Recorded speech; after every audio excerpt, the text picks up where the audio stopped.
In 2008, Barcelona made a managerial decision that would not only define one of the club's most successful eras in their history, but also change how football was viewed, played and mastered around the world. This is GOATS, the greatest of all teams, with Pep Guardiola's Barcelona from 2008 to 2012. Football redefined.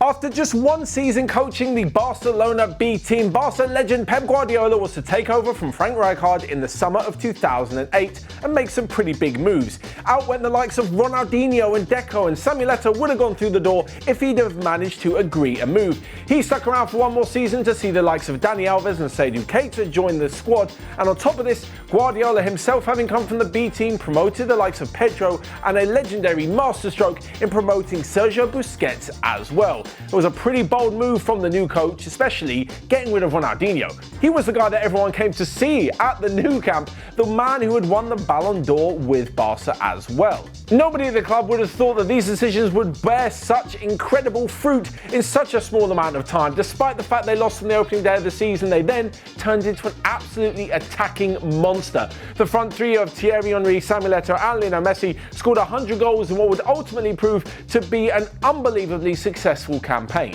This season saw them become the first ever Spanish side to complete the treble. They won the league by 9 points, they beat Athletic Bilbao in the Copa del Rey final, and somehow they made it through to the Champions League final after a rather questionable, somewhat tainted semi-final against Chelsea. Whether or not decisions made in that game were actually legitimate, we'll never really know. But what did happen was that Manchester United were defeated in the Champions League final by Barcelona and made Pep Guardiola the youngest coach ever to win the Champions League. Despite this though, it wasn't actually the biggest impact he would have on football. Yes, those 3 victories were great for Barcelona, but it was the way that he manoeuvred the match in a specific away game at the Santiago Bernabeu, which will go down in football and tactical folklore. This is the game that typified Guardiola's style. It allowed Lionel Messi and the rest of the team to flourish and also showed everybody what modern, beautiful attacking football is all about. By dismantling their biggest rival 6-2 in their own backyard, they made a statement of intent like no other, and it was all about the finer details. In the build-up to the match, Guardiola had noticed quite a few weaknesses in the Real Madrid team, especially in the gaps between the defence and the midfield. After starting the game with Thierry Henry out on the left, Lionel Messi out on the right and Samuel Eto'o through the middle, he noticed that the Real Madrid defence were a little bit too slow to close the gap between themselves and the two-man midfield in front of them. This meant that a change was about to happen. Samuel Eto'o would go out to the wide right and Lionel Messi would go into the centre, but rather join the midfield when it comes to starting to build up the attacking play. The defenders didn't want to follow him all the way out because they would leave space behind, and the midfielders couldn't drop so deep because they had the Barcelona midfield to deal with. As it turns out, the defenders tried their best to follow Lionel Messi, and this left an insane amount of space for the likes of Henry and Eto'o in behind. That night saw the likes of Xavi really show what he was all about with some insane through balls. Henry grabbed a brace, so did Messi, and honestly that match goes down in absolute history as one of the finest away performances from a team in an El Clasico ever. The start of the following campaign saw continued dominance on the pitch for Barcelona, whereas things weren't so rosy off it. They won the UEFA Super Cup, they won the Spanish Super Cup, and the Club World Cup was to follow, meaning they won all 6 trophies in the calendar year of 2009. And of course, that was the first time ever that any team had managed to do that. Off the pitch though, there were accusations hurled at the presidency about spying and about all sorts of other stuff that really didn't leave the club in such good limelight when it came to all the key figures, several of which resigned midway through the campaign. Alongside all of this, there was relationship issues between the manager and their brand new star signing with big talent and a big ego to match, Zlatan Ibrahimovic. Now, the problem was that Guardiola didn't exactly have the best of relationships with Zlatan Ibrahimovic's predecessor, Samuel Eto'o. As I mentioned, he wanted to get rid of him as soon as he joined the club. He didn't. He stayed for one more season, but the following summer it was clear that Eto'o was to leave. He made a swap with Ibrahimovic, moving to Inter Milan, plus a little bit of money, and it meant that Barcelona had made a foray into the transfer market, which was being dominated by Real Madrid. They'd spent over 300 million on the likes of Kaká and Cristiano Ronaldo, and Barcelona needed to make a statement of intent themselves. The problem was that once the goals dried up for Zlatan Ibrahimovic, he had 11 in his first 14 La Liga games. What else he did on the pitch was really yet to be seen. He wasn't exactly the guy that fitted into a specific system and would work his heart out for that team, and that's really not what Guardiola was about. As seen before with some of the youngsters that he's played through, he was really keen to take these guys, bring them into the first team, have everybody at Barcelona on the same page and the way he wanted to play. When you're someone like Zlatan, it wasn't always going to be easy. So like I said, the goals can mask up so many problems. Everything's fine, he's finding the back of the net. But when he failed to do that, that's when things really hit a snag. Towards the end of the season, Lionel Messi was just coming into his own. There was hat-tricks against Zaragoza, there was also a hat-trick in the return leg against Arsenal in the Champions League. All of the time, while Zlatan Ibrahimovic wasn't really doing much. Things kind of came to a head against his former club Inter Milan in the Champions League, where during the semi-finals, Zlatan literally did nothing. Wandered around the pitch, looked disinterested, and eventually as Jose Mourinho started his lifelong feud, it seems, with Pep Guardiola, Inter Milan went through to the final and to go on to win, and Zlatan Ibrahimovic was left considering his future at the club after just 1 year. Why this actually happened, we're not actually sure even to this day. Ibrahimovic since then is talking about a lack of respect from Guardiola and the fact he didn't talk to him for months, and from Guardiola's side we don't really have too much apart from the fact that the player seemed unhappy. I guess we'll never really know.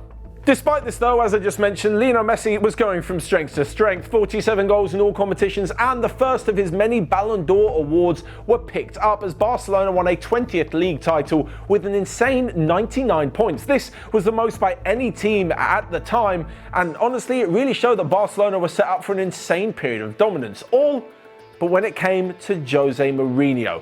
Barca lost in the Copa del Rey to Sevilla, but their biggest loss, as I mentioned, was in the Champions League, and it showed that maybe the anti-football still had a place in the modern game. When it came to destroying and destructing Guardiola's beautiful style of football, Jose Mourinho just had the knack of getting the result across the line. His wild celebration sparked fury in the Nou Camp as Inter went through to the final, and well, that wasn't exactly the end of the tale of these two managers. The following season saw a change in personnel, but not really in outcome.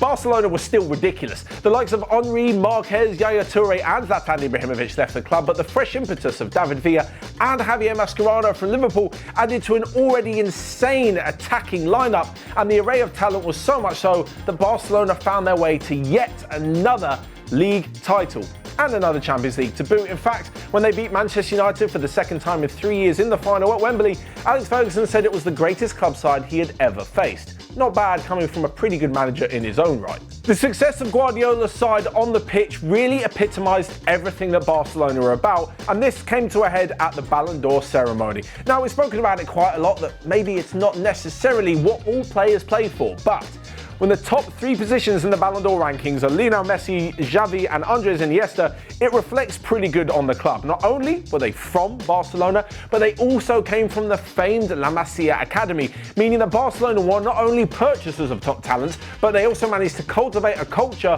where top talents were able to shine. They were trusted, they were given the opportunities, and they turned into unbelievable world-class talents. This was epitomised by their 5-0 crushing of rivals Real Madrid.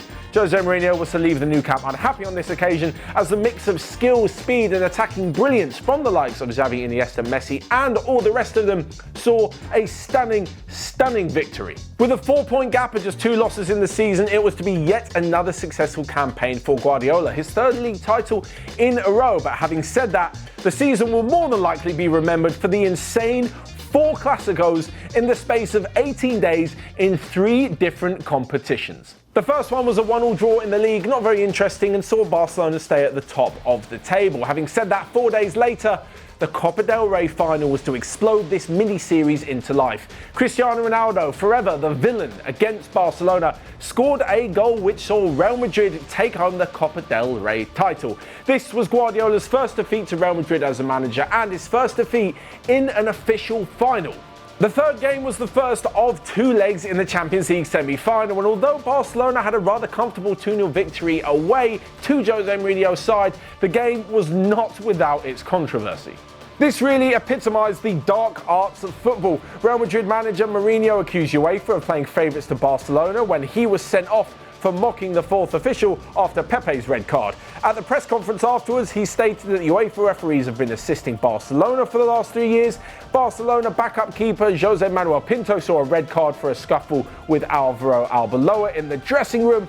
And the match was marred by more incidents of diving, play acting and violence, and honestly, it was one of the worst Clásicos in recent history. The 1-1 draw in the second leg was a rather less eventful match, and it meant that Barcelona were through to another Champions League final. They beat Manchester United again 3-1, as I mentioned before, and took home their fourth Champions League title. It was the game that really summed up this fantastic season for them on the pitch. The front three of Messi, Pedro and David Villa all got on the score sheet, while the midfield three of Busquets, Xavi and Iniesta all managed to assist one of the goals. It was the perfect ending to a brilliant campaign. Guardiola's final season brought an end to this trophy-laden era, the likes of which the club has not seen since, and it was kind of all his own doing. Okay, maybe he's partly to blame. He seemed to tinker with the system just a little bit too much, and it exposed all of Barcelona's defensive frailties, especially exposing a now 34-year-old Carlos Puyol. In the attack though, Lionel Messi was just on another planet altogether. He scored 73 goals in all competitions that season. 73! Just for reference, the next highest person were the new boys Cesc Fabregas and Alexis Sanchez with a 15. Oh my word. It's an insane amount, but even those incredible amount of goals could not stop Barcelona losing the title to Jose Mourinho's Real Madrid and crashing out of the Champions League as well. Yet again, Jose Mourinho was the thorn in Guardiola's side, and this really ramped up the beef between the two. During one of these Supercopa legs before the season had even started, there was all sorts of nonsense. Marcelo was sent off for a flying tackle on Fabregas, Villa and Ozil were then sent off for fighting each other, all while Jose Mourinho was too busy poking Barcelona coach Tito Vilanova in the eye when he thought nobody was looking. It was the perfect start to the season, which basically said that Real Madrid were not here to mess around. They were here to be tough and to fight, and that they did with an insane 100 points that took the title to the Bernabeu.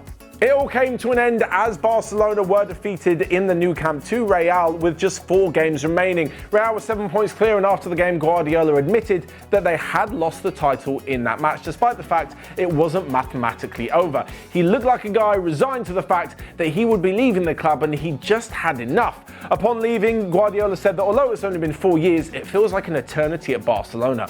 Not just because he's a football coach, coaching some of the best and most demanding players and dealing with insanely high expectations, but just being a figurehead for the Catalan club was such a busy and tiring business. There were, of course, games during this season which made you still just in utter awe of Barcelona's football. An 8-0 thrashing of Osasuna, a 7-0 spanking of Rayo Vallecano, and they slapped Leverkusen 10-2 on aggregate over 2 games in the round of 16 in the Champions League. Having said that, Chelsea were to finally get their Champions League revenge. After being knocked out in Guardiola's first season, as I mentioned in that rather confusing terms of refereeing decisions game at Stamford Bridge, Fernando Torres scored that legendary breakaway goal which sent Gary Neville and all of the Chelsea fans at the Nou Camp into absolute ecstasy.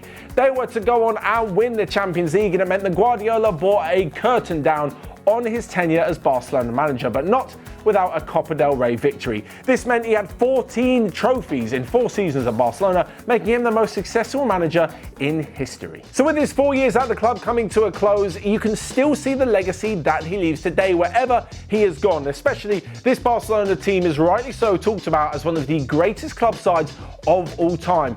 It was the movement on the pitch, it was the speed of thought, it was the execution of every pass, cross, dribble and shot on goal that just made them unbelievable to watch, capped off by having the greatest player in the world in Lionel Messi. Guardiola went from a Barcelona legend as a player to an absolute hero as a manager, and someone, although it looks like he's not going to be returning to the club, will always be held in the highest regard, just like this Barcelona team. Let me know which GOATS team you want to see next. Subscribe for more down below, and until next time, we will see you guys later.